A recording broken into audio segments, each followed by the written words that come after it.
مسجد قباء جو ہے اس کا ذکر قرآن پاک میں ہے اور حدیث مبارکہ میں ہے۔ ماشاءاللہ بہت ہی خوبصورت پیاری مسجد ہے، اسلام کی پہلی مسجد ہے یہ، اور اس مسجد کی تعمیر میں میرے آقا علیہ الصلوۃ والسلام نے بنفس نفیس خود پتھر اٹھائے تھے۔ بخاری شریف میں ہے کہ پیارے آقا علیہ الصلوۃ والسلام ہر ہفتے کبھی پیدل کبھی سواری پر مسجد قباء تشریف لاتے تھے۔ فرمان مصطفیٰ صلی اللہ علیہ وسلم، جس شخص نے اپنے گھر میں وضو کیا پھر مسجد قباء میں جا کر نماز پڑھی اسے عمرے کا ثواب ملے گا۔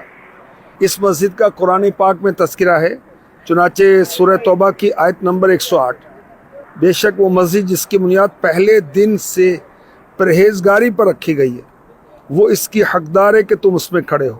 میرے آقا علیہ الصلوۃ والسلام نے صحابہ کو فرمایا کہ آپ کی اونٹنی قصوہ، آقا علیہ الصلوۃ والسلام کی جو اونٹنی تھی اس کا نام قصوہ تھا، اس پر بیٹھ کر اس جگہ کا چکر لگائیں۔ سب سے پہلے صدیق اکبر نے ناقہ رسول پر بیٹھنے کی کوشش کی مگر وہ چھلانگ لگا کر کھڑی ہو گئی۔ اچھا، ان کو اوپر بیٹھے نہ دیا۔ فاروق اعظم نے کوشش کی تو اونٹنی نے بیٹھنے نہیں دیا۔ پھر رسول پاک صلی اللہ علیہ وسلم نے فرمایا، کیا تم میں کوئی اور اس پر سوار ہونے کی کوشش کرے گا؟ مولا علی مشکل کشا رضی اللہ تعالی عنہ کھڑے ہوئے اور قسمت آزمائی کی، مگر سب حیران رہ گئے کہ قصوہ بڑے آرام سے بیٹھی رہی۔ مولا علی مشکل کشا رضی اللہ تعالی عنہ کو سوار ہونے دیا۔ آقا علیہ الصلوۃ والسلام نے فرمایا، اس کی لگام ڈھیلی چھوڑ دو، جہاں جہاں یہ چکر لگائے اس پر نشان لگا دیا جائے، پھر انہی نشانات پر مسجد تعمیر کر دی جائے، اس لیے کہ یہ اللہ پاک کی طرف سے معمور ہے۔ سبحان اللہ، میرے آقا علیہ الصلوۃ والسلام کی اونٹنی مبارک کی بھی کیا شان ہے۔ آقا علیہ الصلوۃ والسلام نے اس مسجد کی تعمیر میں حصہ لیا۔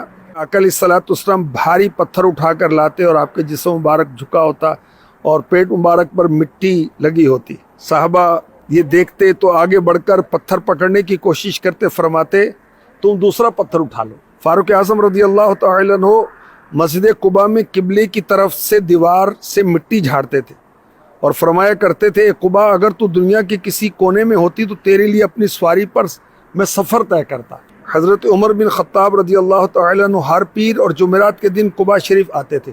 ایک دن قباء تشریف لائے، وہاں اہل قباء میں کسی کو نہ پایا۔ فرمایا، اس ذات کی قسم جس کے قبضے قدرت میں میری جان ہے، مجھے یاد ہے ہم پیارے آقا صلی اللہ علیہ وسلم اور صدیق اکبر اور دیگر صحابہ کے ساتھ مل کر اپنے پیٹ پر پتھر اٹھا کر مسجد کی تعمیر کے لیے لاتے تھے۔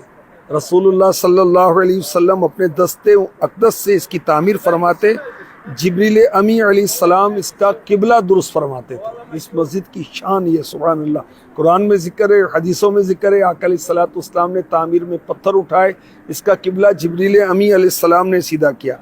رسول پاک صلی اللہ علیہ وسلم کے ہاتھ مبارک سے تعمیر ہونے والے مسجد قباء نہایت ہی سادہ عمارت تھی۔ دیواریں پتھروں سے، کھجور کے پتوں اور ٹہنیوں کو گارے سے ملا کر بنائی گئی، شیطیر کھجور کے تنے تھے۔ 17 مہینے کے بعد جب قبلہ شریف کی تبدیلی کا حکم آیا تو مسجد قباء کا قبلہ بھی کعبۃ اللہ المشرفہ کی طرف کیا گیا۔ اس مسجد کو پیارے آقا علیہ الصلوۃ والسلام نے دوبارہ تعمیر فرمایا۔ پہلی بار مدینہ پاک میں جب تشریف لائے اس وقت اس کا قبلہ بیت المقدس تھا، اور جب پھر بیت اللہ شریف کی طرف پھیرا گیا تو پھر تعمیر ہوئی۔ مسجد نبوی کا قبلہ تمام مساجد سے زیادہ صحیح ہے کیونکہ اسے آقا علیہ الصلوۃ والسلام نے معین فرمایا۔ اب شہر مصطفیٰ کی، مدینہ پاک کی اتنی توسیع ہو چکی ہے کہ قباء شریف جو ہے نا، یہ مدینہ پاک میں آ چکا ہے۔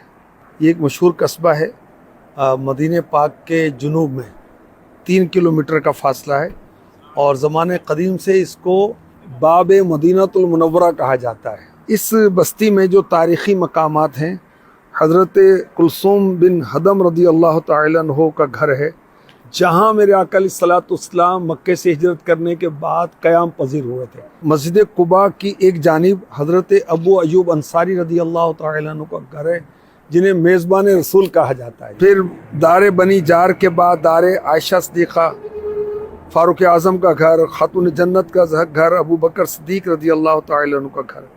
اچھا، یہیں پر ہی ایک اریس نامی کنواں ہے جس کا پانی نمکین تھا، مگر میرے آقا علیہ الصلوۃ والسلام نے اپنا پاکیزہ خوشبودار لعاب ڈالا تو الحمدللہ وہ پانی میٹھا ہو گیا۔ سبحان اللہ۔ صلو علی الحبیب صلی اللہ تعالی علی محمد۔